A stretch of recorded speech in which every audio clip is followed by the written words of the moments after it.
ஹே ice எல்லாரும் நல்லா இருக்கீங்களா? இன்னைக்கு நம்ம என்ன படம் பார்க்க போறோம்னா த குட் நர்ஸ்ங்கிற ஒரு படத்தை தான் பார்க்க போறோம். என்னடா ராஜு இந்த படம் ஒரு புதுசா தினுசா இருக்குது அப்படின்னு கேக்குறீங்களா? எனக்கும் அப்படிதான் இருந்தது. ஒரு சின்ன ஸ்டோரி தான். சின்ன ஸ்டோரிய வேற ரகமா சொல்லியிருக்காங்க. ஆனா இந்த படம் ஒரு உண்மை சம்பவத்தை வச்சுதான் எடுக்கப்பட்டிருக்குது. இதை ஒரு ஒன்லைனரா உங்களுக்கு சொல்லணும்னா, ஒரு ஹாஸ்பிட்டல்ல 29 கொலையை ஒருத்தன் பண்ணிருக்கான். ஆக்சுவலா அவன் ஒரு நர்ஸ் தான். ஆனா 29 கொலைங்கிறது அவங்களுக்கு கிடைச்சதுதான். அவன் கிட்டத்தட்ட பண்ண கொலை 400 கொலைக்கு மேற்பட்டது. அவ்வளவு கொலையை பண்ணிட்டு இவ்வளவு நேரம் எப்படா இருக்கான், பிடிக்கலையா அப்படின்னு கேட்டீங்கன்னா அதுதான் ட்விஸ்ட். இதுக்கப்புறம் நம்ம என்ன நடந்ததுங்கிறத ஃபுல் வீடியோவா பார்ப்போம். இப்போ உங்களுக்கே இதுவே ஒரு பெரிய ட்விஸ்டா தான் இருந்திருக்கும். அப்படிதான் எனக்கு இருந்தது. இந்த படத்தை நம்ம ஷார்ட்டாவே முடிக்கிற மாதிரி பாத்துக்கலாம். நம்ம வளவலன்னு பேசாம டைரக்டா படத்துக்குள்ள போயிருவோம். இந்த படத்தை பார்க்கறதுக்கு முன்னாடி நம்ம சேனலை சப்ஸ்கிரைப் பண்ணலாம். மறக்காம சப்ஸ்கிரைப் பண்ணிருங்க, பெல் பட்டனை கிளிக் பண்ணிருங்க. இப்போ படத்துக்குள்ள போலாம் வாங்க. ஸ்டார்டிங்ல ஒரு ஐசியூ வார்டை தான் காமிக்கிறாங்க. அதுவும் உள்ளெல்லாம் போய் காமிக்கல. வெளியே இருந்து அந்த டோருக்கு வெளியே பேஷண்டோட காலு மட்டும் தெரியற மாதிரி காமிக்கிறாங்க. என்னடா பேஷண்டோட காலு நல்லா காக்கா வலிப்பு வந்த மாதிரி ஆடிக்கிட்டே இருக்குதுன்னு பார்த்தோம்னா, அவருக்கு உண்மையாலுமே காக்கா வலிப்பு அதே இடத்துல இறந்துட்டாரு. நிறைய டாக்டர்ஸ் எல்லாருமே அந்த ஐசியூ வார்டுக்குள்ள போறாங்க. அப்போ ஒரே ஒரு நர்ஸை மட்டும் ஜூம் பண்ணி காமிக்கிறாங்க. இவரு தான் நம்ம ஹீரோ. இவரோட பேர் ஜார்லி. அதாவது நம்ம ஹீரோவை உங்ககிட்ட காமிச்சிட்டேன். இதுக்கப்புறம் தான் ட்விஸ்டே இருக்குது, வேற ரகமா இருக்குது. அவருமே அப்படியே அங்க இருந்து நம்ம ஹீரோ அப்படியே நடந்து போறாரு, இறந்துட்டான்னு சொல்லிட்டு. இப்ப அப்படியே அங்க கட் பண்ணிட்டு பார்த்தோம்னா த குட் நர்ஸ்ங்கிற படத்தோட டைட்டில் தான் போட்டு காமிக்கிறாங்க. சரி, வழக்கம் போல நம்ம உள்ள போயிருவோம். சிறப்பான தரமான சம்பவம் உங்களுக்கு காத்துக்கிட்டு இருக்குது. வெயிட் பண்ணி பாருங்க. ஸ்டார்டிங்ல நம்ம ஹீரோனியை தான் காமிக்கிறாங்க. நம்ம ஹீரோனி பேரு எய்மி. நம்ம ஹீரோனி ஒரு ஹாஸ்பிட்டல்ல ஒரு நர்ஸா தான் வேலை செஞ்சுக்கிட்டு இருக்கா. இவளுமே அங்க உள்ள பேஷண்ட், அதாவது ஒரு வயசான பாட்டியம்மாவுக்கு உடம்பு சரியில்லைன்னு அவங்களையுமே பாத்துக்கிட்டு இருக்கா. இவ ஆக்சுவலா நைட் ஷிஃப்ட் தான் ஃபுல்லா பாக்குறா. நம்ம ஹீரோனியுமே அந்த வயசான பாட்டியம்மாவுக்கு டிராப்ஸா இருக்கட்டும், இது மாதிரி எல்லா உதவியும் செஞ்சுட்டு, இங்க பாருங்க பாட்டியம்மா, உங்களுக்கு எதுவுமே ஆகாது, நீங்க பயப்படாதீங்க அப்படிங்கிற மாதிரி சொல்லிடுறா. அப்போ அந்த பாட்டியம்மாவோட ஹஸ்பண்ட்னு ஒருத்தர் இருக்காரு, வயசானவர். அவர்கிட்டயுமே கேக்குறாங்க, உங்களுக்கு மேரேஜ் ஆகி எவ்வளவு நாள் ஆயிருச்சு அப்படிங்கிற மாதிரி கேட்கும்போது, எங்களுக்கு 3 வருஷம் தான் ஆயிருக்கு அப்படிங்கிற மாதிரி சொல்றாரு. ஓ அப்படியா, நீங்க என்ன புது தம்பதிகளா அப்படிங்கிற மாதிரி நம்ம ஹீரோனி கேக்குறா. இதை கேட்ட அவங்களுமே அப்படியே செம்மையா ஜாலியா சிரிச்சுக்கிட்டு இருக்காங்க. இப்போ ஹாஸ்பிட்டல் உள்ள இருந்து ஒருத்தவங்க கூப்பிடுறாங்கட்டு நம்ம ஹீரோனியுமே போறா. அப்ப அங்க உள்ள எம்ப்ளாயுமே சொல்றாங்க, இங்க பாருங்க, ஹாஸ்பிட்டல்ல நைட் யாருமே இருக்க கூடாது, நம்ம நர்ஸ் மட்டும் தான் இருக்கணும்னு உங்களுக்கு தெரியல, அப்புறம் ஏன் அந்த வயசானவர் இங்க இருக்க வைக்கிறீங்க அப்படிங்கிற மாதிரி அங்க உள்ள எம்ப்ளாயுமே நம்ம ஹீரோனியை பார்த்து சொல்லிக்கிட்டு இருக்காங்க. அப்ப அவளுமே சொல்றா, அவர் ரொம்பவுமே வயசானவர், அவரை போயிட்டு இந்த நேரத்துல அனுப்பணுமா, அதனாலதான் நான் இங்க இருக்க வச்சுட்டேன், நான் நைட் ஷிஃப்ட் அவங்களோட எம்ப்ளாய் தானே, நானே பாத்துக்கிறேன் அவங்கள அப்படிங்கிற மாதிரி சொல்லிடுறா. அப்ப அங்க உள்ள எம்ப்ளாயுமே சரி ஓகே ஓகே அதெல்லாம் இருக்கட்டும், நீ இவ்வளவு கஷ்டப்படுறல, உனக்காண்டி தான் ஒரு நர்ஸ் வெளியே இருந்து புதுசா ஜாயின் பண்ணிருக்காங்க, அவங்க உனக்கு துணையா இருப்பாங்க, கிட்டத்தட்ட அவங்க நிறைய ஹாஸ்பிட்டல்ல வேலை பார்த்திருக்காங்க, நிறைய எக்ஸ்பீரியன்ஸ் இருக்குது, அதனால நீ பயப்பட வேண்டிய தேவை இல்ல அப்படிங்கிற மாதிரி சொல்றாங்க அந்த எம்ப்ளாயி. அதுக்கு நம்ம ஹீரோனியுமே சரி ஓகே நோ ப்ராப்ளம் அப்படிங்கிற மாதிரி சொல்லிடுறா. சொல்லிட்டு போனதுமே ரெண்டாவது ஒரு பேஷண்ட நம்ம ஹீரோனி பாத்துக்கிட்டு இருக்கா. அப்படி பாத்துக்கிட்டே இருக்கும்போது அவங்களுக்கான தேவையான எல்லா மெடிசனா இருக்கட்டும் எல்லாமே கொடுத்துக்கிட்டு இருக்கும்போது நம்ம ஹீரோனிக்கு ஒரு மூச்சு திணறல் மாதிரி ஏற்படுது. இவளுமே இதை பார்த்ததும் அந்த செகண்ட்ல அங்க இருந்து உடனே இவளோட ரூமுக்கு வந்துட்டு இவளுமே ஒரு இடத்துல உட்காந்து ரொம்பவுமே மூச்சை இழுத்து விட்டுட்டு இருக்கா. இவளுக்கு என்னடான்னு பார்த்தோம்னா, ஆக்சுவலா இவளுக்கு ஹார்ட்ல ப்ராப்ளம் இருக்குது. அதனாலதான் இவ கொஞ்ச நாள் தான் உயிரோட இருப்பா. இவ உயிரையும் காப்பாத்தலாம். ஆனா இது நடக்குதா இல்லையாங்கிறது இந்த படத்திலே நமக்கு தெரிஞ்சிடும். வெயிட் பண்ணி பாருங்க. அப்புறமா நம்ம ஹீரோனிக்குமே உடம்பு சரியில்லாத காரணத்தினால அவளுமே போயிட்டு ட்ரீட்மெண்ட்லாம் எடுக்கிறா. அப்போ ட்ரீட்மெண்ட் எடுத்ததுமே அங்க உள்ள டாக்டருமே சொல்றாங்க, இங்க பாரு, உனக்கு ஹார்ட்ல ப்ராப்ளம் இருக்கு எய்மி, அதனால நீ பார்த்தே தான் இருக்கணும். முக்கியமா இப்போ ஒரு நர்ஸ் வேலை பண்ணிக்கிட்டு இருக்க பாத்தியா, இந்த வேலை தயவு செய்து பண்ணாத, இந்த வேலை பண்ணனா நீ இறந்து போறதுக்கு கூட வாய்ப்பு இருக்குது, அதனால நீ இந்த வேலையை பண்ணக்கூடாது, நீ மெடிக்கல் லீவ் எடு அப்படிங்கிற மாதிரி சொல்றாங்க. அப்ப நம்ம ஹீரோனி சொல்றா, இல்ல என்னால மெடிக்கல் லீவ்லாம் எடுக்க முடியாது, ஏன்னா நான் இந்த ஹாஸ்பிட்டல் போயிட்டு கொஞ்ச நாள் தான் வேலை செய்யறேன், இன்னும் எனக்கு 4 மாசம் இருக்குது, அந்த 4 மாசத்தை கம்ப்ளீட் பண்ணா மட்டும் தான் எனக்கு இன்சூரன்ஸ் வரும், அந்த இன்சூரன்ஸ் மூலியமா தான் மெடிக்கல் லீவ் கிடைக்கும் அப்படிங்கிற மாதிரி சொல்றான். என்னால லீவ்லாம் எடுக்க முடியாது அப்படிங்கிற மாதிரி நம்ம ஹீரோனி ஸ்ட்ரிக்ட்டா சொல்லிடுறா. இதை பார்த்த டாக்டருமே சரி ஓகே, அதுக்கு மீறி விருப்பம், உன்னோட உடம்ப நீ பாத்துக்கோ, ஆனா கண்டிப்பா நீ ட்ரீட்மெண்ட் எடுத்தா உன்னை பொழைக்க வைக்கிறதுக்கு நிறைய வாய்ப்பு இருக்குது அப்படிங்கிற மாதிரி சொல்லிடுறாங்க. சரி ஓகே, நான் ஒரு டாக்டரா என்னால உனக்கு ஹெல்ப் பண்ண முடியும்னா நான் ஒன்னு சொல்றேன், அதை மட்டும் நல்லா கேட்டுக்கோ. ஃபர்ஸ்ட் போயிட்டு உனக்கு 2 பொண்ணுங்க இருக்காங்கல்ல, அந்த 2 பொண்ணுகிட்டயுமே இந்த ஒரு சிச்சுவேஷனை சொல்லு. அப்படி சொன்னா மட்டும்தான் உனக்கு என்ன ஒண்ணுனாலும் உடனே அவங்க ஹாஸ்பிட்டலை அணுகிற மாதிரி இருக்கணும், அப்படின்னா தான் உன்னை காப்பாற்ற முடியும், அதனால நீ கண்டிப்பா சொல்லிதான் ஆகணும் அப்படிங்கிற மாதிரி சொல்லிடுறாங்க. இப்ப நம்ம ஹீரோனியுமே அப்படியே கார்ல வீட்டுக்கு வந்ததுக்கு அப்புறம் கார்ல வச்சு ரொம்பவுமே ஃபீல் பண்றா. அவளை நினைச்சு அவளே இப்படி அந்த சீனை அங்க கட் பண்ணிட்டு பார்த்தோம்னா நம்ம ஹீரோனியுமே வேலை செய்யறதுக்காண்டி அவளோட ஹாஸ்பிட்டலுக்குமே வந்துடுறா.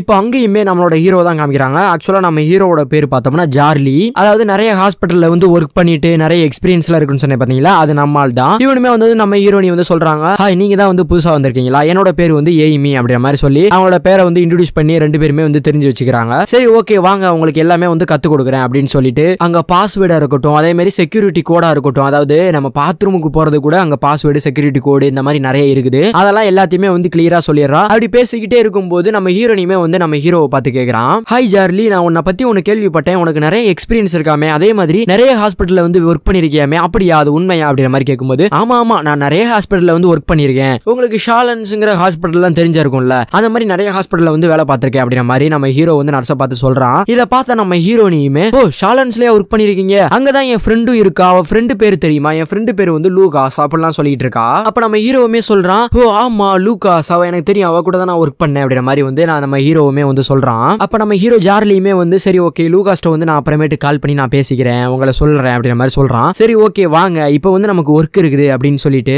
ஃபர்ஸ்ட் அந்த வயசான பாட்டியம்மான்னு சொன்னேன்ல, அதாவது புது தம்பதியின அவங்கள வந்து பார்க்க போறாங்க. அங்க போனதுமே நம்ம ஹீரோனியுமே அந்த பாட்டியம்மாவுக்கு தேவையான மெடிசனா இருக்கட்டும் எல்லாமே வந்து ரெடி பண்ணிட்டு இருக்கா. அப்போ அவங்க தண்ணின்னு கேக்குறாங்க. இல்ல உங்களுக்கு இப்ப தண்ணி கொடுக்க கூடாது, தண்ணி உங்களுக்கு விடிய காலையில தான் வந்து கொடுக்கணும் அப்படிங்கிற மாதிரி சொல்லிடுறாங்க. இதுக்கப்புறம் இன்னைக்கு நைட்டு ஃபுல்லா உங்களை பாத்துக்கிறத போறது வந்து நம்மளோட டாக்டர் தான், ஜார்லி தான் உங்களை வந்து பாத்துக்க போறாங்க, அதனால இவங்க எப்பவுமே உங்க கூட இருப்பாங்க, என்ன ஒன்னு நாள் இவங்களை வந்து கூப்பிடுங்க அப்படின்னு சொல்லிட்டு நம்ம ஹீரோனி வந்து இடத்த காலி பண்ணிட்டு போயிடுறா. அதாவது நெக்ஸ்ட் பேஷண்ட்டுக்கு போயிடுறா. இப்ப நம்ம ஹீரோவுமே அப்படியே அந்த பேஷண்ட், அதாவது அந்த வயசான பாட்டியம்மாட்ட எல்லாத்தையுமே பேசிட்டு அவனுமே வந்து இடத்த காலி பண்ணிட்டு வந்துடுறான். இவன் எங்க வரானா, நம்ம ஹீரோனி ரெண்டாவது பேஷண்ட பாத்துக்கிட்டு இருக்கால அந்த இடத்துக்கு வந்துட்டு, இங்க பாரு எய்மி, நான் வந்து சாப்பிட போறேன், நீ வந்து வரியா அப்படிங்கிற மாதிரி ஜார்லி வந்து எய்மை பார்த்து கேட்கறான். ஜார்லி நல்லா கேட்டுக்கோ, மணி வந்து 11 o'clock ஆயிடுச்சு, இதுக்கப்புறம் வந்து எங்கேயுமே கேண்டீன் இருக்காது, நான் வந்து ஃபுட்டு கொண்டு வந்திருக்கேன், அதை வந்து நம்ம ஷேர் பண்ணி சாப்பிடலாம், உனக்கு ஓகேவா அப்படிங்கிற மாதிரி வந்து எய்மி வந்து ஜார்லியை பத்தி கேட்கறான். அதுக்கு அவனுமே வந்து சரி ஓகே நோ ப்ராப்ளம் அப்படிங்கிற மாதிரி சொல்லிட்டு அவனுமே வந்து வெயிட் பண்றான். இவளுமே வந்து இவளோட பேஷண்டோட வேலையெல்லாம் முடிச்சுட்டு அவளுமே போயிட்டு ரெண்டு பேருமே ஜாலியா சாப்பிட்டுட்டு இருக்காங்க. சாப்பிட்டுட்டு இருக்கும்போது நம்ம ஹீரோ ஜார்லியுமே வந்து எய்மியை பார்த்து கேட்கறான், சரி உங்களோட ஃபேமிலில எத்தனை பேரு, யாரு சமைச்சா அப்படிங்கிற மாதிரி, உங்க ஹஸ்பண்ட்ல என்னெல்லாம் பண்றாங்க அப்படிங்கிற மாதிரி கேட்டுக்கிட்டு இருக்கான். இல்ல எனக்கு வந்து ஹஸ்பண்ட் கிடையாது, நானும் என்னோட 2 பொண்ணுங்க மட்டும்தான் அப்படிங்கிற மாதிரி சொல்றா. அப்ப ஜார்லியுமே வந்து ஓ அப்படியா, எனக்கும் 2 பொண்ணுங்க இருக்காங்க, ஒரு பொண்ணுக்கு வயசு 4, இன்னொரு பொண்ணுக்கு வயசு 7 வயசு அப்படிங்கிற மாதிரி சொல்றான். ஓ சூப்பர், என்னோட பொண்ணுக்கும் வயசு 5, 9 நடந்துகிட்டு இருக்குது 2 பொண்ணுங்களுக்குமே அப்படிங்கிற மாதிரி நம்ம ஹீரோனி வந்து சொல்லிக்கிட்டு இருக்கா. இப்படியே ஜாலியா பேசிட்டு சாப்பிட்டுட்டு இருக்கும்போது திடீர்னு அங்க உள்ள ஒரு பேஷண்ட்டுக்கு வந்து என்னாச்சு ஏதாச்சும் தெரியல, அலார சவுண்ட் எல்லாம் கேக்குது. இதை பார்த்துட்டு அங்க உள்ள ஜார்லின்னு சொல்லியிருந்தால நம்ம ஹீரோ, அவனுமே சரி ஓகே நீங்க உட்காருங்க நான் போயிட்டு பார்த்துட்டு வரேன்ட்டு அவனுமே போறான். ஆக்சுவலா அந்த இடத்துல என்ன நடந்திருக்குன்னா, அங்க வந்து ஒருத்தர் வந்து ஆக்சுவலா இறந்து போயிட்டாரு. இதுதான், இதனால நம்ம ஹீரோனிக்குமே வந்து ஒரு மூச்சு திணறலாம் வந்து ஏற்பட்டுருது. இதை பார்த்துட்டு நம்ம ஹீரோவுமே இங்க பாரு பயப்படாத அப்படிங்கிற மாதிரி சொல்லிட்டு இருக்கா. அப்ப நம்ம ஹீரோனியுமே சொல்றா, இப்படி எனக்கு நடந்தது வந்து வெளியே யாருக்கிட்டையும் சொல்லிடாதா, இல்லைன்னா என்னோட வேலை போயிடும், நான் வேலையில இருந்தா மட்டும் தான் என்னோட ஃபேமிலியை வந்து நான் பாத்துக்க முடியும், என்னோட 2 குழந்தைகளை பாத்துக்க முடியும் அப்படிங்கிற மாதிரி வந்து நம்ம ஹீரோனி வந்து ஹீரோ கிட்ட வந்து சொல்றா. சரி ஓகே நீ பயப்படாத, நான் உனக்கு இருக்கேன் அப்படிங்கிற மாதிரி நம்ம ஹீரோவுமே சொல்லிடுறான். இப்ப அப்படியே அந்த சீன் அங்க கட் பண்ணிட்டு பார்த்தோம்னா நெக்ஸ்ட் டேல வந்து 2 பேருமே வந்து ஹாஸ்பிட்டலுக்குள்ள வந்து ஒர்க்குக்காக வராங்க. அப்ப நம்ம ஹீரோயினியுமே வந்து அங்க ஒர்க் பண்ற எம்ப்ளாயிட்ட வந்து இந்த மாதிரி பேஷண்ட் ஆனா வந்து என்ன பண்றாங்க, நல்லா இருக்காங்களா அவங்க அப்படிங்கிற மாதிரி கேட்கும்போது, இல்ல ஆல்ரெடி அவங்க வந்து இறந்துட்டாங்க அப்படிங்கிற மாதிரி சொல்றாங்க. எப்படிங்கிற மாதிரி கேட்கும்போது, அவங்கள பெட் சேஞ்ச் பண்ணும்போது இறந்துட்டாங்க, அவங்க ஹஸ்பண்ட் வந்து வெளியே போயிருக்காங்க, அவங்க வருவாங்க, வந்ததும் அவங்ககிட்ட நீங்க பேசுங்க அப்படிங்கிற மாதிரி சொல்லிடுறாங்க. இப்ப 2 பேருமே, அதாவது நம்ம ஹீரோயினி எய்மியும் அதே மாதிரி நம்ம ஹீரோ ஜார்லி இவங்க 2 பேருமே வந்து அந்த பேஷண்ட், அந்த பாட்டியம்மான்னு சொல்லியிருந்தேன் பாத்தீங்களா, அங்க போயிட்டு 2 பேருமே வந்து பாக்குறாங்க. அப்போ அந்த ஆனாங்கிற ஒரு பாட்டியம்மா சொல்லியிருந்தேன் பாத்தீங்களா, அவங்களுமே வந்து இறந்து போயிட்டு ட்ரெஸ்ஸே இல்லாம இருக்காங்க. இதை பார்த்ததுமே நம்ம ஹீரோ ஜார்லிக்கு வந்து மனசு உடஞ்சு போயிடுறான். என்னன்ட்டு நம்ம ஹீரோயினி கேட்கும்போது தான் சொல்றான், இந்த மாதிரி ஆல்ரெடி நான் சின்ன வயசுல இருக்கும்போது எங்க அம்மாவும் வந்து இறந்துட்டாங்க, எங்க அம்மாவை தேடி வரும்போது ஆல்ரெடி எங்க அம்மாவோட பணத்தை வந்து காணும்னு சொல்லிட்டாங்க, ஆனா லாஸ்ட் பார்த்தோம்னா ஹாஸ்பிட்டலுக்குள்ளதான் இருந்தது, இந்த மாதிரி நிறைய வந்து நடந்திருக்குது, அதை பார்த்து தான் எனக்கு வந்து ஒரு மாதிரி ஃபீல் ஆயிடுச்சு, சாரி அப்படிங்கிற மாதிரி சொல்லிடுறாங்க. இப்போ அந்த பாட்டியம்மாவோட ஹஸ்பண்டுமே வந்தது நம்ம ஹீரோயினி அந்த பாட்டியம்மாவோட ஹஸ்பண்ட வந்து பேசிக்கிட்டு இருக்கா, என்ன நடந்தது ஏதுன்ட்டு. இந்த சைடு நம்ம ஹீரோ ஜார்லியுமே வந்து அந்த பாட்டியம்மா உத்து பார்த்துக்கிட்டு இருக்கான். இவன் எதுக்கிட்ட அந்த பாட்டியம்மா இவ்வளவு உத்து பாக்குறாங்கிற மாதிரி எனக்கு ஒரு டவுட்டா தான் இருந்தது. இப்ப அப்படியே அந்த சீனை கட் பண்ணிட்டு பார்த்தோம்னா, இப்போ அதே ஹாஸ்பிட்டல்ல வந்து போலீஸ் ஆபீசர் அதே மாதிரி அங்க உள்ள டாக்டர்ஸ் எல்லாமே வந்து பேசிக்கிட்டு இருக்காங்க. இது என்ன நடக்குதுன்னு பார்த்தோம்னா, ஆல்ரெடி அந்த ஹாஸ்பிட்டல்ல வந்து இறந்தாங்கன்னு சொன்னேன் பாத்தீங்களா, அதை வந்து ஒரு கம்ப்ளைண்டா வந்து நம்ம கொடுத்துறோம், இதை பெரிய இஷ்யூ ஆகிட கூடாது, அதுக்காண்டி ஆல்ரெடி போலீஸ் ஆபீசர்ட்ட வந்து இன்ஃபர்மேஷன் வந்து சொல்லிட்டாங்க. இப்போ அவங்களுமே வந்து விசாரிக்கிறாங்க என்னாச்சு ஏதாச்சுன்னு கேட்கும்போது, அப்போ அங்க உள்ள டாக்டர்ஸ்மே சொல்றாங்க, அவங்களுக்கு மெடிசன் கொடுக்கும்போது ஏதோ ஒண்ணு வந்து எஃபெக்ட் ஆயிருக்குது, அதனாலதான் அவங்க இறந்திருக்காங்க, மிச்சப்படி வேற ஒண்ணும் கிடையாது, இந்தாங்க இந்த டாக்குமெண்ட்டை கூட பாருங்கன்ட்டு டாக்டர் வந்து அங்க உள்ள போலீஸ் ஆபீசர்ட்ட வந்து கொடுக்குறாங்க. அந்த ஒரு டாக்குமெண்ட்ஸையுமே வந்து போலீஸ் ஆபீசர் பாக்குறாங்க. ஆனா சுத்தமா வந்து அவங்களுக்கு புரியவே மாட்டுது. நார்மலா இந்த ஊசி வாங்கிட்டு வா, இந்த மாத்திரை வாங்கிக்கோன்னு டாக்டர் எழுதி கொடுத்தாலே நமக்கு புரியாது, அவங்க இது புரியுமா புரியாதா, புரியவே புரியாது, அவருக்கும் சுத்தமா புரியல. இதை பார்த்துட்டு இப்போ வந்து அந்த பேஷண்டோட வந்து பாடி கிடைக்குமா அப்படிங்கிற மாதிரி சொல்றாங்க. இல்ல ஆல்ரெடி வந்து நாங்க பேஷண்டோட பாடியை வந்து கூட்டோம், அவங்களுமே வந்து எரிச்சிட்டாங்க பேஷண்டோட பாடியை அப்படிங்கிற மாதிரி சொல்றாங்க. என்னது எரிச்சிட்டாங்களா அப்படிங்கிற மாதிரி இவங்களுமே வந்து ஒரு ஷாக்கோட பாக்குறாங்க. அப்போ அங்க உள்ள டாக்டருமே வந்து சொல்றாங்க, இது அவ்வளவு பெரிய இஷ்யூ ஒன்றும் கிடையாது, இது ஆல்ரெடி வந்து நார்மலா வந்து பேசிக்கா எல்லாத்துக்குமே வரதுதான், அதனாலதான், மிச்சப்படி வேற ஒண்ணும் கிடையாது, இதை நார்மலா விட்டுருங்க அப்படிங்கிற மாதிரி சொல்லிடுறாங்க. சரி ஓகே அப்படின்ட்டு அந்த டாக்டருமே வந்து விட்டுறாங்க. ஆனா அங்க உள்ள போலீஸ் போலீஸ்காரங்க விடுற மாதிரி தெரியல. இப்ப ரெண்டாவது அந்த ஹாஸ்பிட்டல்ல ஒர்க் பண்ற எல்லா நர்ஸா இருக்கட்டும் எம்ப்ளாயா இருக்கட்டும் எல்லாத்தையுமே வந்து உட்கார வச்சு அங்க உள்ள டாக்டர்ஸ் எல்லாருமே வந்து சொல்றாங்க, இங்க பாருங்க வெளிய இருந்து போலீஸ்காரங்க உள்ள வந்துட்டு உங்ககிட்ட என்ன கேட்டாலும் வந்து நீங்க தப்பித்தவரி கூட எதுவும் தப்பா சொல்லிடக்கூடாது. நம்ம ஹாஸ்பிட்டலை பத்தி என்னவா இருந்தாலும் உடனே அங்க உள்ள டாக்டர் மூலியமா வந்து நீங்க போலீஸ்காரங்கிட்ட பேசுங்க. நீங்களா போயிட்டு தயவு செய்து யார்ட்டையும் வந்து பேச வேணாம் அப்படிங்கிற மாதிரி அங்க ஒரு மீட்டிங் போட்டு டாக்டர்ஸ் எல்லாருமே வந்து சொல்லிக்கிட்டு இருக்காங்க. இன்னொரு பக்கம் பார்த்தோம்னா திரும்ப அந்த போலீஸ்காரங்க எல்லாருமே வந்து அந்த ஹாஸ்பிட்டலுக்கு வந்துட்டு எல்லா நர்ஸா இருக்கட்டும் எம்ப்ளாயா இருக்கட்டும் எல்லாத்தையுமே வந்து விசாரிக்கணும்னு விசாரிச்சுக்கிட்டு இருக்காங்க. அப்பதான் நம்ம ஹீரோயினி எய்மியுமே வந்து அந்த இடத்துக்கு வரா. வந்ததுமே வந்து போலீஸ்காரங்க எல்லாருமே வந்து விசாரிச்சுக்கிட்டு இருக்காங்க. இந்த மாதிரி உங்களுக்கு வந்து ஆனாங்கிற வந்து ஒரு பேஷண்ட் வந்து உங்களுக்கு தெரியும் இல்ல அப்படிங்கிற மாதிரி கேட்கும்போது, ஆமா எனக்கு தெரியும், நான் தான் அவங்கள வந்து ட்ரீட்மெண்ட் பார்த்தேன் அப்படிங்கிற மாதிரி சொல்லிட்டு இருக்கா. சரி ஓகே அப்படின்ட்டு பேசிக்கிட்டு இருக்காங்க. அப்போ அந்த ரூம் விட்டு அந்த ஒரு டாக்டருமே வந்து வெளியே போகவே கிடையாது. அதனால திடீர்னு ஒரு எம்ப்ளாயி வந்து அங்க உள்ள ஒரு பெரிய டாக்டரை வந்து கூப்பிடுறாங்க. அவங்களுமே வந்து அந்த இடத்த விட்டு காலி பண்ணிட்டு போயிடுறாங்க. காலி பண்ண அடுத்த செகண்ட் அந்த போலீஸ்காரங்க கையில உள்ள டாக்குமெண்ட்டை நம்ம ஹீரோயினிட்ட காமிச்சிட்டு, இது என்ன டாக்குமெண்ட், இதெல்லாம் எப்படிங்கிறத மட்டும் பார்த்து சொல்லுங்க, எதனால இறந்தாங்கிறத சொல்லுங்க அப்படிங்கிற மாதிரி நம்ம ஹீரோயினியுமே வந்து அந்த டாக்குமெண்ட்டை பாக்குறா. அவங்க சொல்றதை கேட்டு இதை பார்த்ததுமே, இங்க பாருங்க இந்த டாக்குமெண்ட்டை பார்க்கும்போது தப்பான டிராப்ஸ் வந்து அந்த ஆனாங்கிற ஒரு பாட்டியம்மாவுக்கு வந்து வழங்கப்பட்டிருக்குங்கிறது மட்டும் எனக்கு நல்லா தெரியுது அப்படிங்கிற மாதிரி பேசிக்கிட்டு இருக்காங்க. அதே நேரத்தில் அந்த ஒரு பெரிய டாக்டருமே வந்து உள்ள வந்துடுறாங்க. உள்ள வந்ததுமே எதுவுமே தெரியாத மாதிரி உடனே டாக்குமெண்ட்டை வந்து வாங்கிட்டு எதுவுமே தெரியாத மாதிரி பேசிக்கிட்டு இருக்காங்க. இப்போ நம்மளோட எய்மியுமே வந்து அந்த இடத்த விட்டு விசாரணை முடிஞ்சது அவளுமே கிளம்பி போயிடுறா. லாஸ்ட் அந்த டாக்டர் கிளம்பி போகும்போது அவங்களுமே வந்து டாக்டர்கிட்ட கேள்வியா கேட்கறாங்க. ஆனா அந்த டாக்டர் வந்து பதில் சொன்ன மாதிரி எதுவுமே கிடையாது. அவளுமே வந்து அந்த இடத்த காலி பண்ணிட்டு போயிடுறா.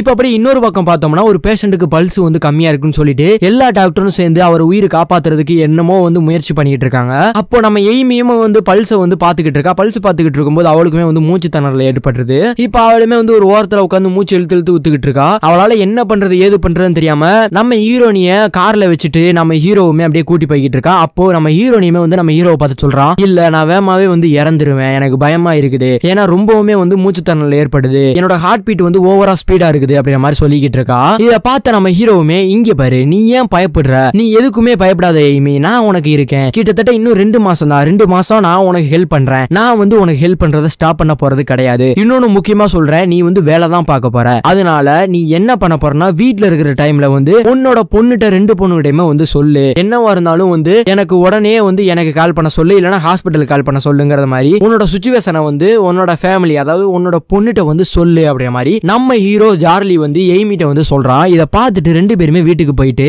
நம்ம ஹீரோயினி எய்மின்னு சொல்லியிருந்தேன் பாத்தீங்களா, அவ பொண்ணு அப்படியே உட்கார வச்சுட்டு எய்மியுமே அவ பொண்ணை பார்த்துட்டு பேசுறா, இங்க பாரு எனக்கு வந்து ஹார்ட்ல வந்து ப்ராப்ளம் இருக்கு தங்கம், நீ வந்து பார்த்தே இரு அப்படிங்கிற மாதிரி சொல்லிக்கிட்டு இருக்கும்போது நம்ம ஹீரோவுமே சொல்றான், ஆமா இவளுக்கு வந்து ஹார்ட்ல வந்து ப்ராப்ளம் இருக்குது, நீ என்ன பண்றனா உடனே என்னவா இருந்தாலும் நீ ஹாஸ்பிட்டல்ல வந்து போன் பண்ணணும், அது மட்டும் கிடையாது எனக்கும் போன் பண்ணணும், நான் வந்து உங்க அம்மாவை வந்து பாத்துப்பேன் அப்படிங்கிற மாதிரி சொல்லிட்டு இருக்கும்போது நம்ம ஹீரோனியோட பொண்ணு வந்து என்ன பண்றானா, சரி ஓகே நான் கொஞ்ச நேரம் வெளியே போகணும் அப்படின்னு சொல்லிட்டு அவளுமே வந்து அங்க இருந்து படபடன்னு அழுதுகிட்டே வந்து வெளியே போயிடுறா. இப்ப அந்த ஒரு போலீஸ் ஆபீசர்னு சொல்லியிருந்தேன் பாத்தீங்களா, அவங்களுமே வந்து ரொம்பவுமே டவுட்டா இருக்குது இந்த ஒரு கொலை மேல, இது கொலையா இல்ல தற்கொலையா என்னன்னே வந்து தெரியலன்ட்டு அவங்களுமே வந்து ரொம்பவுமே யோசிச்சுக்கிட்டு இருக்காங்க. அப்பதான் வந்து இந்த ஜார்லின்னு சொல்லியிருந்தாலும் நம்ம ஹீரோவுமே அந்த ஹாஸ்பிட்டலுக்கு புதுசா வந்திருப்பான் போல, அவனை பத்தி விசாரிக்கணும், அவன்கிட்ட யாருமே வந்து விசாரிக்க விட மாட்டேங்காங்க ஏன்ட்டு ரொம்பவுமே யோசிச்சுக்கிட்டு இருக்காங்க. அப்பதான் நம்ம ஜார்லி ஆல்ரெடி வந்து ஹாஸ்பிட்டல்ல வந்து ஒர்க் பண்ணிருப்போம் பாத்தீங்களா முன்னாடி, இதுக்கு முன்னாடி அந்த ஹாஸ்பிட்டலுக்கு எல்லாத்துக்குமே கால் பண்ணி கேட்டுட்டு இருக்காங்க. ஆனா எந்த ஒரு டேட்டாவுமே வந்து இப்ப யாரு கொலையாளியா இருக்கும், இப்போ இதெல்லாம் யாரு பண்ணிருப்பாங்கிற மாதிரி ரொம்பவுமே யோசிச்சுக்கிட்டு இருக்காங்க. இப்ப என்னடா பண்ணணும்னு கூட தெரியாம திருன்னு நல்லா மாட்டு மந்த மாதிரி முழிச்சுக்கிட்டு இருக்காங்க. இன்னொரு பக்கம் பார்த்தோம்னா நம்ம ஹீரோயினியுமே வந்து ஒரு பேஷண்ட் வந்து பாத்துக்கிட்டு இருக்காங்க. இந்த பேஷண்ட் வந்து ஆக்சுவலா வந்து ஆக்சிடென்ட் ஆயிருக்குது. இவங்களோட பேர் வந்து பார்த்தோம்னா கில்லி. அவங்களுக்குமே நம்ம ஹீரோயினி வந்து ட்ரீட்மெண்ட்லாம் எடுத்துக்கிட்டு இருக்கா. ஆக்சுவலா இவங்களுக்கு வந்து ஒரு ஹஸ்பண்ட், அந்த 2 பேத்துக்குமே வந்து ஒரு குட்டி குழந்தை இப்பதான் பிறந்திருக்கும் போல, அந்த ஒரு குழந்தையுமே வந்து ஹஸ்பண்ட் தான் வச்சிருக்காங்க. இதெல்லாம் பாத்துக்கிட்டு இருக்கும்போது நம்ம ஹீரோயினியுமே சொல்றா, நீங்க ஏன் அழுவுறீங்க, நீங்களாம் அழுகாதீங்க, அதெல்லாம் வந்து கில்லிக்கு வந்து சரியாயிரும், அந்த குழந்தைய மட்டும் நல்லா பாத்துக்கோங்க, இவங்களுக்கு சரியானதுக்கு அப்புறம் கில்லி கண்டிப்பா வந்து அவங்களோட குழந்தை வேனஷா வந்து தூக்குவாங்க அப்படிங்கிற மாதிரி சொல்லிட்டு இருக்கா. அதாவது வேனஷா யாரும் கிடையாது, இந்த பேஷண்டா கில்லி படுத்திருக்கா பாத்தீங்களா, இவளோட குழந்தை தான் அது. இப்ப அப்படியே ட்ரீட்மெண்ட்லாம் எடுத்துட்டு நம்ம ஹீரோயினியுமே வந்து போயிடுறா. இன்னொரு பக்கம் பார்த்தோம்னா அந்த போலீஸ் ஆபீசர்னு சொன்னேன்ல, 2 போலீஸ் ஆபீசருமே வந்து உட்காந்துக்கிட்டு இருக்கும்போது அந்த போலீஸ் ஆபீசரோட ஹெட் வந்துட்டு, இங்க பாருங்க அந்த ஹாஸ்பிட்டல் ஒரு கேஸ் நடத்திக்கிட்டு இருக்கீங்களா, அதை இதுக்கு மீறி வந்து நீங்க எதுவுமே பண்ணக்கூடாது, இனிமே கேன்சல் பண்ணிடுங்க கேஸ் அப்படிங்கிற மாதிரி சொல்லிட்டு இருக்காங்க. என்னது கேன்சல் பண்ணிடுவா, இங்க பாருங்க அவங்களுக்கு ஏத்த விக்டம் வந்து நம்மகிட்ட இருக்குது, அது மட்டும் கிடையாது ஆல்ரெடி அங்க உள்ள ஒரு நர்ஸ் வந்து தப்பான குளுக்கோஸை வந்து அந்த ஆனாங்கிற ஒரு பாட்டியம்மாவுக்கு வந்து செலுத்திருக்காங்கிறத வந்து அங்க உள்ள ஒரு நர்ஸ் வந்து சொன்னாங்க, இதுக்கு மீறி என்ன விக்டம் வந்திருக்கணும் அப்படிங்கிற மாதிரி கேட்கும்போது அங்க உள்ள ஹெட்டுமே சொல்றாரு, நல்லா புரிஞ்சுக்கோ, அந்த பாட்டியம்மாவோட உடம்பு இருக்கா கிடையாது, 2 வாரத்துக்கு முன்னாடி அதாவது 7 வாரத்துக்கு முன்னாடியே வந்து எரிச்சிட்டாங்க. இதுக்கப்புறம் நீ இதுல என்ன வந்து விக்டம் இருக்குது, இதை வச்செல்லாம் ஒண்ணுமே பண்ண முடியாது, தயவு செய்து கேன்சல் பண்ணு அப்படின்ற மாதிரி சொல்லிடுறாங்க. இவங்களுக்குமே என்ன பண்றது ஏது பண்றதுன்னு தெரியல. இன்னொரு பக்கம் பார்த்தோம்னா அந்த கில்லின்னு சொல்லிருப்பல பேஷண்ட், அவரோட ஐசியூ வார்டுக்குள்ள வந்து ஒரு அலாரம் சவுண்ட் கேக்குது. இதை பார்த்த நம்ம எய்மியுமே வந்து போய் பாக்குறா. அப்போ அவளுமே வந்து முழிச்ச மாதிரி கிடக்கா. என்னாச்சு ஏதாச்சுன்னு கேட்கும்போது அவளுக்கு எதுவுமே வந்து ஞாபகம் கிடையாது, அதாவது கில்லிக்கு எதுவுமே ஞாபகம் கிடையாது. இதை பார்த்துட்டு சரி உடனே வந்து இவங்களோட ட்ரீட்மெண்ட் டாக்குமெண்ட்ஸ் எல்லாத்தையுமே வந்து எட்டுவாங்க அப்படின்ற மாதிரி போன் பண்ணி சொல்லிட்டு இருக்கா. அப்ப அவங்களுமே வந்து கொடுக்குறாங்க. அந்த ஒரு டாக்குமெண்ட்ஸ்ல பார்க்கும்போது தான் தெரியுது இவங்களுக்கு வந்து தப்பான குளுக்கோஸை வந்து கொடுத்துருக்காங்க. அதாவது கில்லிக்கு வந்து தப்பான குளுக்கோஸ் வந்து ஏறிக்கிட்டு இருக்குது. இது மூலியமா அவங்க சாகுறது கூட வாய்ப்பு இருக்குது அப்படின்ற மாதிரி அந்த டாக்குமெண்ட்ல பார்த்துட்டு இவளுமே வந்து ஓடி போய் பாக்குறா. அவங்களுமே வந்து அதே இடத்துல ரொம்பவுமே துடிச்சு அந்த இடத்துல வந்து இறந்து போயிடுறாங்க. இதை பார்த்த நம்மளோட எய்மிக்கு வந்து என்ன பண்றது ஏது பண்றதுன்னு தெரியல. இதை பார்த்துட்டு நம்ம கில்லின்னு சொல்லியிருந்தால, அதாவது இறந்து போயிட்டால, இப்போ அவளோட ஹஸ்பண்டுக்கு வந்து சொல்றாங்க. அவனுமே வந்து பாக்குறான். பார்த்தது அவளுமே வந்து மனசு உடைஞ்சு போயிடுறான். அவனுமே இப்ப அவனோட குழந்தைய வந்து நம்ம ஹீரோனி வந்து வாங்கி வச்சுக்கிறா. இப்போ இன்னொரு பக்கம் பார்த்தோம்னா அந்த கில்லியோட ஹஸ்பண்ட் சொன்னேன்ல, இறந்து போயிட்டாங்கிற வருத்தத்துல ரொம்பவுமே ஃபீல் பண்ணி அழுகிறா. இதை பார்த்த நமக்கே வந்து அழுக வந்துருச்சு. அப்படி அழுகிறா. அதுவும் அந்த குழந்தை மூஞ்ச பாருங்களேன், அந்த குழந்தை மூஞ்சி, இந்த குழந்தை மூஞ்ச பார்க்கும்போது எப்படி இருக்கும் அப்படிதான் இருந்துச்சு எனக்கும். இப்படி அந்த சீன் அங்க கட் பண்ணிட்டு பார்த்தோம்னா இந்த போலீஸ் ஆபீசர் எல்லாருமே வந்து நம்மளோட எய்மி வீட்டை தேடி போய்கிட்டு இருக்காங்க. அங்கேயுமே போனதும் இந்த போலீஸ் ஆபீசரை நம்மளோட ஹீரோனியுமே வந்து பாத்துறா. இப்ப அவளுமே போயிட்டு இங்க பாருங்க எனக்குலாம் எதுவும் தெரியாது, கில்லிய பத்தி என்கிட்ட கேட்காதீங்க அப்படின்ற மாதிரி சொல்றா. ஆனா ஆக்சுவலா அந்த கில்லிக்கு நடந்தது வந்து இந்த போலீஸ்காரங்களுக்கு தெரியாது. இவளே வாய் விட்டு மாட்டிக்கிட்டா. இப்ப அந்த போலீஸ்காரங்களுமே கேக்குறாங்க கில்லினா யாரு, இவளுக்கும் வந்து அந்த மாதிரி வந்து ஒரு குளுக்கோஸை மாத்தி வச்சு இவளும் வந்து இறந்திருக்காளா, அப்படி ஒரு வாய்ப்பு நடந்திருக்குதா அப்படின்ற மாதிரி கேக்குறாங்க.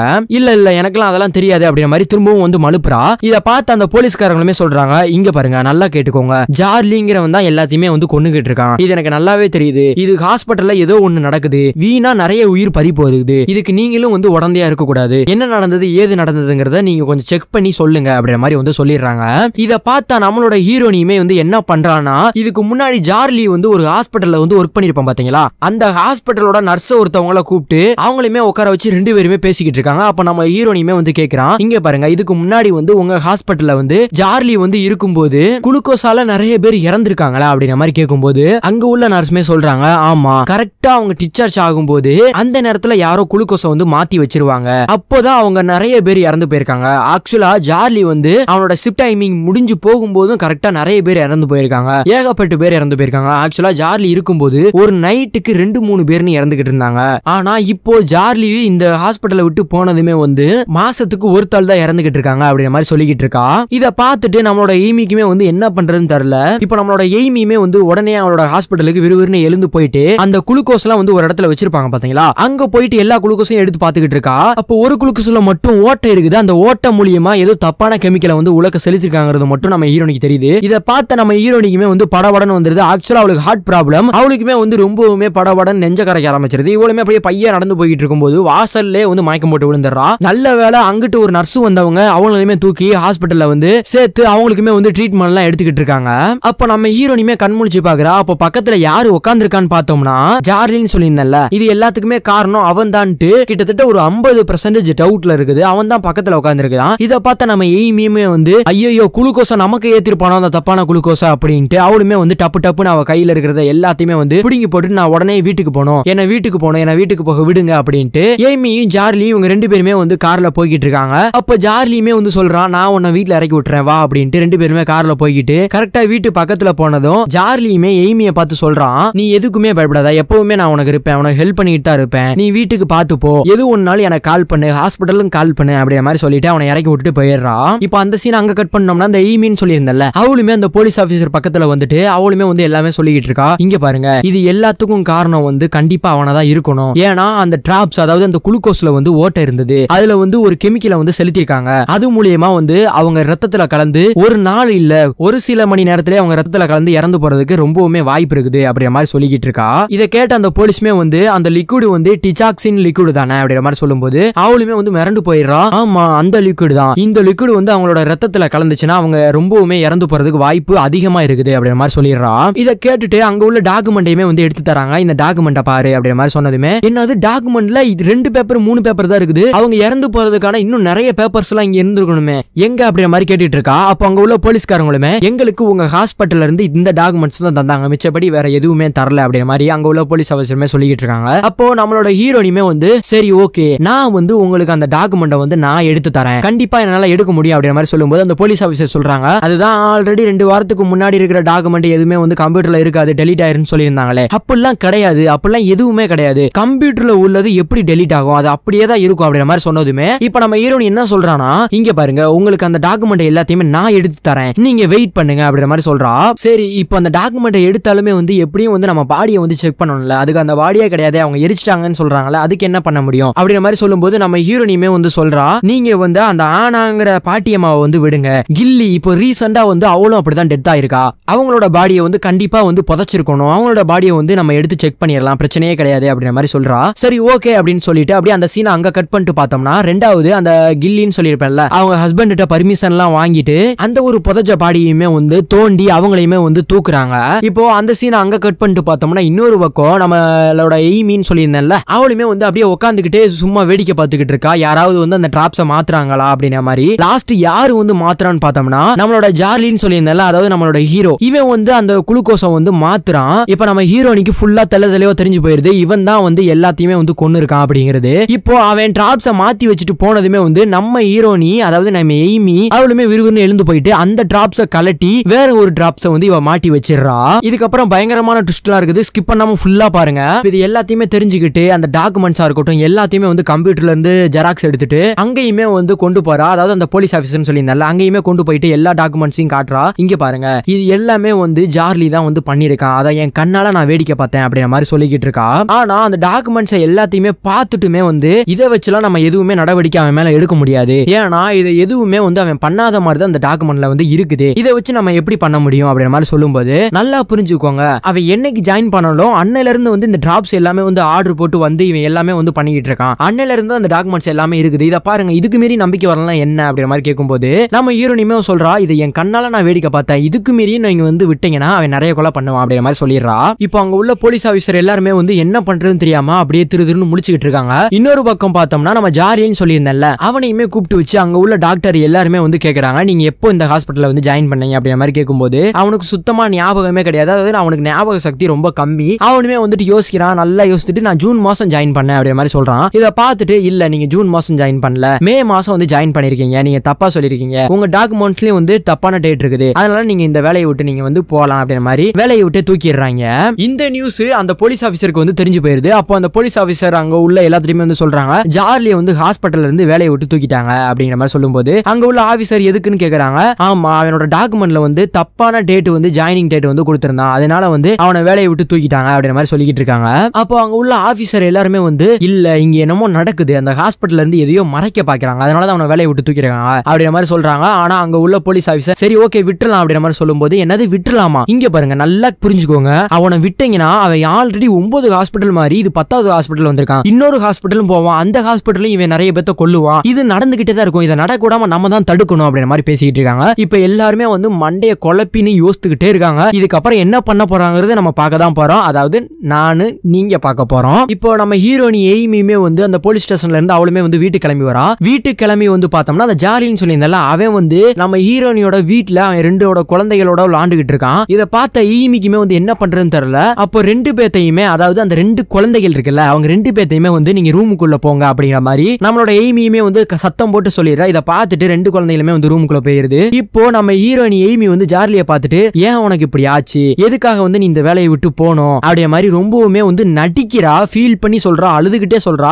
ஒய்யால செம்ம நடிப்பா இருக்குடா, இதை பார்க்கும்போது அப்படிதான் இருந்துச்சு, நான் கூட உண்மையோன்னு நம்பிட்டேன், ஆனா இது வந்து நடிப்பு, ஏன் நீ வந்து இந்த வேலையை விட்டு போற அப்படி இப்படின்ட்டு வந்து அழுதுகிட்டே சொல்லிக்கிட்டு இருக்கா. நீ பயப்படாத, நான் உனக்கு எப்பவுமே இருப்பேன், இன்னும் வந்து 1 மாசம் 2 மாசம் தானே, நான் வந்து உனக்கு ஹெல்ப் பண்ணுவேன், நீ பயப்படாத, உன்னோட உடம்ப பாத்துக்கோ, நான் வந்து பாத்துக்கிறேன், நீ வந்து எதுக்கும் பயப்படாத அப்படிங்கிற மாதிரி ஆறுதல் சொல்லிட்டு அவனுமே வந்து அந்த இடத்த விட்டு கிளம்பி போயிடுறான். இப்படியே நெக்ஸ்ட் டேல நம்ம ஹீரோனியுமே வந்து அந்த போலீஸ் ஆபீசர் எல்லாம் கூப்பிட்டு அவனுக்கு, அதாவது அந்த ஜார்லிக்கு வந்து கால் பண்ண சொல்றாங்க. அது எல்லாத்தையுமே ரெக்கார்ட் போட்டு எல்லாத்தையுமே கனெக்டா தான் வச்சிருக்காங்க, போன் ரெக்கார்டு எல்லாத்தையுமே. இப்போ அவனுக்குமே வந்து நம்ம எய்மி வந்து கால் பண்றா. கால் பண்ணிட்டு ஹாய் ஜார்லி என்ன பண்ற, எனக்கு ரொம்பவுமே ஃபீல் பண்றேன், என்னால இருக்க முடியல, இங்க உன்னை பார்க்கணும் போல இருக்குது அப்படிங்கிற மாதிரி சொல்லும்போது சரி ஓகே நாளைக்கே நம்ம பார்க்கலாம், வீட்டுக்கு வரவா அப்படிங்கிற மாதிரி சொல்லும்போது இவளுக்குமே என்ன சொல்றது ஏது சொல்றதுன்ட்டு கப்பு சுப்புன்னு ஆயிடுறா. அப்போ அங்க உள்ள போலீஸ் ஆபீசருமே இல்ல நம்ம லஞ்ச்ல வந்து மீட் பண்ணலாம் அப்படிங்கிற மாதிரி வந்து சொல்றாங்க, எழுதி கொடுக்குறான். அதை பார்த்ததுமே வந்து ஓகே நம்ம லஞ்ச்ல வந்து மீட் பண்ணலாமா, லஞ்ச் சாப்பிடலாமா அப்படிங்கிற மாதிரி சொல்லும்போது ஓகே லஞ்ச் சாப்பிடலாம் எங்க அப்படிங்கிற மாதிரி சொல்லும்போது திரும்பவும் அந்த போலீஸ்காரன் சாட்டர்டே அப்படிங்கிற மாதிரி சொல்றான். ஓகே நம்ம சாட்டர்டே வந்து லஞ்ச் வந்து மீட் பண்ணலாம் சாப்பிடலாம் அப்படிங்கிற மாதிரி வந்து சொல்றா. இவளுமே இதை கேட்டுட்டு அடுத்த நாள் வந்து லஞ்ச்ல வந்து சாட்டர்டே வந்து மீட் பண்றாங்க. அப்ப அவளுமே வந்து போனை எல்லாத்தையுமே வந்து ரெக்கார்ட்ல வச்சுக்கிறாங்க. இப்ப அவனுமே வந்து பக்கத்துல வரான், இவளுமே வந்து பக்கத்துல வந்துட்டான். எல்லாம் ரெடியாக போகுது, எல்லாம் ரெடியா இருந்துக்குவாங்க அப்படின்ற மாதிரி சொல்லிடுறான். இப்ப அவனுமே வந்துட்டு எல்லாருமே வந்து ஃபுட் எல்லாமே வந்து ரெடி பண்ணி எல்லாமே ஆர்டர் கொடுத்துட்டு ரொம்பவுமே ஜாலியா பேசிக்கிட்டு இருக்காங்க. அப்போ நம்ம ஹீரோனியுமே வந்து நம்ம ஹீரோவை பார்த்துட்டு சொல்றான், இங்க பாரு ஜார்லி, நீ இல்லாம என்னால இருக்க முடியல, ரொம்பவுமே கஷ்டமா இருக்குது. நான் கூடிய சீக்கிரத்துல இந்த ஹார்ட் அட்டாக்ல இறந்துருவனோ இல்லையோ, நீ இங்க இந்த ஹாஸ்பிட்டலை விட்டு போற பாத்தியா, அதனாலே நான் இறந்துருவேன், என்னால இருக்க முடியல ஜார்லி, எனக்கு ஏதாவது ஹெல்ப் பண்ணு அப்படின்ற மாதிரி சொல்லும்போது, சரி கண்டிப்பா ஹெல்ப் பண்றேன் அப்படின்ற மாதிரி சொல்லும்போது, என்ன ஹெல்ப் பண்ணணும் அப்படின்ற மாதிரி ஜார்லியுமே வந்து கேக்குறான். எனக்கு இப்ப நீ ஒரு ஹெல்ப் பண்ணணும், பண்ணுவியா அப்படின்ற மாதிரி வந்து கேக்குறான். இதை பார்த்த ஜார்லியுமே சரி ஓகே நான் கண்டிப்பா பண்றேன், என்ன ஹெல்ப் அப்படின்ற மாதிரி கேட்கும்போது, இந்த ஹாஸ்பிட்டல்ல நிறைய பேர் இறந்து போயிருக்காங்க, அதுக்கு நீ தான் காரணமா, உன்னை பத்தி தப்பு தப்பா சொல்றாங்க, ஆனா எனக்கு பிடிக்கவே இல்லை. ஆல்ரெடி என்ன பத்தியும் சொல்லதான் செய்யறாங்க, ஆனா உன்னை பத்தி ரொம்ப சொல்றாங்க, அது எனக்கு பிடிக்கல ஜார்லி, எனக்கு உன் கூட இருக்கணும் அப்படின்ற மாதிரி ரொம்பவுமே ஐஸ் வச்சு பேசிக்கிட்டு இருக்கா. இப்ப ஜார்லியுமே வந்து எதுவுமே சொல்ற மாதிரி தெரியல. அவனுமே வந்து கண்ணை மூடிட்டு கீழே குனிஞ்சிடறான். இவளுமே கேட்டுக்கிட்டே இருக்கா. அப்ப டப்புன்னு டேபிள தட்டிடுறான். டப்புன்னு டேபிள தட்டினதுல இவளுமே ரொம்பவுமே மிரண்டு போயிடுறா. இப்ப அடுத்த செகண்ட்ல இதை பத்தி எதுவுமே என்கிட்ட கேட்காத, நான் இன்னொரு ஹாஸ்பிட்டலுக்கு வந்து வேலைக்கு போறேன், என் ஆளை விடு, அங்க டைம் ஆகுது அப்படின்னு சொல்லிட்டு அவனுமே எழுந்து போயிடுறான். இப்போ அவன் இடத்த காலி பண்ணிடுறான். அந்த இடத்த விட்டு புது ஹாஸ்பிட்டலுக்கு வந்து போயிடுறான். அந்த போலீஸ் ஆபீசர் எல்லாருமே வந்துட்டு நம்ம ஹீரோனி பக்கத்துல வந்துட்டு, என்ன உங்களுக்கு ஏதாவது ஆச்சா, உங்களுக்கு எதுவும் கிடையாது அப்படின்ற மாதிரி சொல்றாங்க. எனக்கு எதுவும் கிடையாது. சரி இப்ப அவன் எங்க போறான் அப்படின்ற மாதிரி அந்த போலீஸ் ஆபீசர் நம்ம ஹீரோனிட்ட வந்து கேக்குறாங்க. அவன் வந்து இன்னொரு ஹாஸ்பிட்டலுக்கு வந்து வேலைக்கு போறான் அப்படின்ற மாதிரி சொல்றாங்க. என்ன ஹாஸ்பிட்டல், அந்த ஹாஸ்பிட்டல் எவ்வளவு தூரத்துல இருக்கு அப்படின்ற மாதிரி கேட்கும்போது, அந்த ஹாஸ்பிட்டல் 48 மைல் தூரத்துல வந்து இருக்குது அப்படின்ற மாதிரி சொல்லும்போது, சரி உடனே நம்ம அங்க போகணும் அப்படின்ற மாதிரி சொல்லிட்டு அந்த சீனை அங்கேயே கட் பண்ணிடுறாங்க. அப்படியே இப்போ ஜார்லியுமே வந்து அப்படியே கார்ல போய்கிட்டு இருக்கும்போது அவனை பின்தொடர்ந்து போலீஸ் ஆபீசர் எல்லாருமே வந்து அவனை கையுங்களுமா பிடிச்சிடுறாங்க. பிடிச்சி அவனை தரையில படுக்க போட்டு அவனையுமே வந்து ஜெயிலுக்கு கூட்டி போயிடுறாங்க. அப்ப கூட்டி போயிட்டு அங்க உள்ள போலீஸ் ஆபீசருமே அவனை உட்கார வச்சுட்டு அவன்கிட்டயுமே வந்து கேக்குறாங்க, இங்க பாரு நீ வந்து இத்தனை பேத்த கொன்னன்னு சொல்றாங்க, இந்த ஹாஸ்பிட்டல் மட்டும் கிடையாது 9 ஹாஸ்பிட்டல் நீ மாறி வந்திருக்க, இத்தனை பேத்த கொன்னது நீ தானா அப்படின்ற மாதிரி வந்து கேக்குறாங்க. ஆனா அதுக்கு நம்ம ஹீரோ எதுவுமே சொல்லாம அவனுமே அமைதியா இருக்கான். அவனுக்கு என்ன பண்றதுன்னு தெரியல, ரொம்பவுமே கோவமாயிருது. இவங்களுமே ரொம்பவுமே கத்தி கேக்குறாங்க, சொல்றா என்னடா சொல்லாம அமைதியா இருக்கா, என்ன பண்ண, நீ தான் கொன்னையா அப்படின்ற மாதிரி கத்தி சொல்றாங்க. இத பார்த்துட்டு ஜார்லியுமே வந்து நான் கொல்லல நான் கொல்லல நான் கொல்லலன்ட்டு ரொம்பவுமே சத்தம் போட்டு ஒரு தடவை 2 தடவை கிடையாது, கிட்டத்தட்ட 30-40 தடவை சொன்னதையே திரும்ப திரும்ப சொல்லிட்டு இருக்கான். இத பார்த்துட்டு சரி இவன்ட்டெல்லாம் உண்மையை வாங்க முடியாது அப்படின்ட்டு அவங்களுமே வந்து அந்த இடத்த காலி பண்ணிட்டு போயிடுறாங்க. இப்போ அதுல ஒரு போலீஸ்காரர் என்ன பண்றாருன்னா, நம்ம ஹெய்மின்னு சொல்லியிருந்தோம் பாத்தீங்களா, அங்க போறாங்க. அங்க போயிட்டு இங்க பாருங்க, அவன்கிட்ட இருந்து உண்மையை வாங்க முடியாது, ஏன்னா எங்களால எதுவுமே தப்பு பண்ணாத முடியாதவனை கிட்டத்தட்ட 48 மணி நேரம் தான் அவனை வந்து ஜெயில வச்சிருக்க முடியாது, அதுக்கு மீறி வச்சிருக்க முடியாது. அவன் வந்து ரிலீஸ் ஆயிடுவான். ரிலீஸ் ஆனா அவன் என்ன மனநிலை இருக்கான்னு கூட தெரியாது, உங்களுக்கு எல்லாத்துக்கும் ஆபத்தா முடியும் அப்படின்ற மாதிரி சொல்லும் போது, இதை கேட்ட நம்ம ஹீரோனியுமே சரி ஓகே நான் வரேன், நான் வந்து அவன்கிட்ட உண்மையை வாங்குறேன் அப்படின்ற மாதிரி நம்ம ஹீரோனியுமே வந்து சொல்லிடுறா. இப்போ அடுத்து என்ன வேலைன்னா, நம்ம ஹீரோனி வந்து அந்த ஜெயிலுக்கு போயிட்டு அவன்கிட்ட உண்மையை வாங்குறதா வேலை. அவளுமே வந்து ஜெயிலுக்கு போயிடுறான். போனதுமே வந்து இங்க பாருங்க, இவனுக்கு வந்து கை விலங்கெல்லாம் போடு வைக்காதீங்க, கை விலங்க கலட்டுங்கன்னு சொன்னதுமே கை விலங்க வந்து கலட்டிடுறாங்க. இப்போ அவளுமே பக்கத்துல உட்காந்துட்டு நம்ம ஹீரோட்ட வந்து ரொம்பவுமே சென்டிமெண்டா பேசிக்கிட்டு இருக்கான். ஆக்சுவலா இது நம்ம ஹீரோ கிடையாது, இவன் ஒரு பைத்தியக்கார சைக்கோ கில்லர். அவன் டைமே வந்து சென்டிமெண்டா பேசிக்கிட்டு இருக்கா. இங்க பாரு, நீ இந்த ஹாஸ்பிட்டலை விட்டு போனதுல இருந்து என்னால எதுவுமே பண்ண முடியல, நீ எனக்குன்னு பண்ண ஒவ்வொன்றையுமே வந்து என்னால மறக்க முடியல அப்படின்ற மாதிரி சொல்லிட்டு இருக்கா. அப்ப அவனுமே சொல்றான், ஆமா எனக்கு தெரியும் இதெல்லாம் மறக்க முடியாதுன்னு அப்படின்ற மாதிரி சொல்றான். ஆமா இனி பண்ணது எதையுமே வந்து என்னால மறக்க முடியல, உன்னை பத்தி எல்லாருமே தப்பு தப்பா சொல்றாங்க, இப்ப லாஸ்ட் பார்த்தா இந்த ஜெயில வந்து உட்கார்ந்திருக்க, இதெல்லாம் என்னால கண்ணால பார்க்க முடியல அப்படின்னு சொல்லிட்டு ரொம்பவுமே கண் கலங்குறா. இதை பார்த்ததும் அவனுக்குமே வந்து சரி இப்ப நான் என்ன பண்ணணும் அப்படின்ற மாதிரி வந்து கேட்கறான். நீ எனக்கு நிறைய ஹெல்ப் பண்ணிருக்க, எனக்கு ஒரே ஒரு ஹெல்ப் பண்ணுவேன் அப்படின்ற மாதிரி கேட்கறா. இதை பார்த்துட்டு சரி ஓகே நீ சொல்லு நான் ஹெல்ப் பண்றேன் அப்படின்ற மாதிரி சொன்னதுமே அவ என்ன கேட்கறானா, இந்த கொலையெல்லாம் நீ தான் பண்ணுனியா அப்படின்ற மாதிரி சொல்லும்போது அவனுமே ரொம்பவுமே யோசிக்கிறான். யோசிச்சுட்டு ஆமா இந்த கொலையை நான் தான் பண்ணுங்கிற மாதிரி சொல்லிடுறான். யா பாடா, அவ்வளவுதான் ஒரு வழியா படம் முடிஞ்சான்னு கேட்டீங்கன்னா கிடையாது, இன்னும் இருக்குது, வெயிட் பண்ணி பாருங்க. ஆமா நான் தான் இந்த கொலையை வந்து பண்ணேன் அப்படின்ற மாதிரி வந்து சொல்லிடுறான். எதுக்காக இந்த கொலையெல்லாம் பண்ண அப்படின்ற மாதிரி சொன்னதுக்கு அதுக்கு எதுவும் பதில் சொல்ல மாட்டேங்கான். ஆனா யார் யார கொலை பண்ணங்கிறத வேணா வந்து அவன் சொல்றான். அதாவது யார் யாருன்னா அந்த ஆனாங்கிற ஒரு பாட்டியம்மான்னு சொன்னேன்ல, அவங்களா இருக்கட்டும், கில்லியா இருக்கட்டும், ஜாக்கா இருக்கட்டும், அதாவது ஜாக்குங்கிற ஒரு சின்ன பையன் தான் இந்த மாதிரி நிறைய பேத்த கொல்லிருக்கான். கிட்டத்தட்ட ஒரு 29 பேத்த வந்து கொண்டிருக்கான். இவன் வந்து உண்மையை சொல்லிடுறான். ஆனா எதுக்காக கொன்னேங்கிறத வந்து சொல்லவே மாட்டேங்கான். ஆனா இவன் உண்மையை ஒத்துக்கிட்டனால இவனுக்கு வந்து தூக்கு தண்டனை இல்லாம ஆயுள் தண்டனை மட்டும்தான் வந்து இவனுக்கு வந்து கோர்ட்ல இருந்து வந்து சொல்லியிருக்காங்க. எல்லாமே ஒரு வழியா முடிவுக்கு வந்துருச்சுன்னு நம்ம வேணா சொல்லிக்கிட்டே இருக்கலாம். ஆனா முடிவுக்குலாம் வரல. ஆனா இவன் கொலை பண்ணதை ஒத்துக்கிறான். ஆனா எதுக்காக கொலை பண்ண, எப்படி கொலை பண்ணங்கிறத வந்து ஒத்துக்கவே மாட்டேங்கான். அதனால இவனுக்கு வந்து 18 ஆயுள் தண்டனை வந்து இவனுக்கு வச்சிருக்காங்க. 18 ஆயுள் தண்டனை, அதாவது 18 தலைமுறைன்னு சொல்லுவாங்களா, அதாவது முப்பாட்டனோட முப்பாட்டன் அப்படின்னு சொல்லுவாங்கல்ல, முப்பாட்டனோட பாட்டன், அப்பாவோட அப்பா, அப்பாவோட அப்பப்பாவோட அப்பான்னு சொல்லுவாங்கல்ல, அந்த மாதிரி தான் இருக்குது இது. அதனால அவனுக்கு அவ்வளவு ஒரு ஆயுள் தண்டனை. முக்கியமா இவன் 29 கொலை பண்ணாங்கிறது தான் வந்து எவிடன்ஸா இருக்குது. கிட்டத்தட்ட 400க்கும் மேற்பட்ட கொலைகள் வந்து இவன் பண்ணியிருக்கான். அதெல்லாம் வந்து எவிடன்ஸ்ல இல்ல கிடையாது. லாஸ்டா அவனுமே ஜெயிலுக்கு போயிடுறான். நம்மளோட ஹீரோயினுமே வந்து நிம்மதியா வந்து வீட்டுல அவங்க குழந்தைகளோட வந்து தூங்குறா. இது எல்லாமே வந்து ஒரு உண்மை சம்பவத்தை மையப்படுத்தி தான் வந்து இந்த படத்தை எடுத்திருக்காங்க. அதான் அந்த போட்டு காமிக்கிறாங்க பாருங்க, லெட்டரா போட்டு காமிக்கிறீங்களா, இது எல்லாத்தையுமே வந்து உண்மை சம்பவம் தாங்கிறதா வந்து லெட்டர்லாம் போட்டு காமிக்கிறாங்க. ஓகே, இதோட அந்த படமும் முடிஞ்சிருச்சு. என்னடா ராஜு படம் அவ்வளவுதான் முடிஞ்சா அப்படின்னு கேட்டீங்கன்னா, படம் முடிஞ்சு. அதான் அந்த நாதேரி பையன் எதுவுமே சொல்ல மாட்டேங்கானே, எதுக்காக கொலை பண்ணங்கிறது கூட சொல்ல மாட்டேங்கானே, நம்ம என்ன பண்ண முடியும்? அதோட இந்த படத்தையும் முடிச்சிடுறாங்க. சரி, இந்த படம் முடிஞ்சு. இந்த படத்தை பாக்குற மாதிரி அடுத்தடுத்த படம் பார்க்கணும்னா நம்ம சேனலை சப்ஸ்கிரைப் பண்ணி வச்சுக்கோங்க. நம்ம சேனலை சப்ஸ்கிரைப் பண்ணா மட்டும்தான் நம்ம போடுற ஒவ்வொரு படமும் உங்க மொபைல் தேடி உங்க நோட்டிபிகேஷனுக்கு வந்து வரும். This is your RJ expectation Tamil. வரட்டா.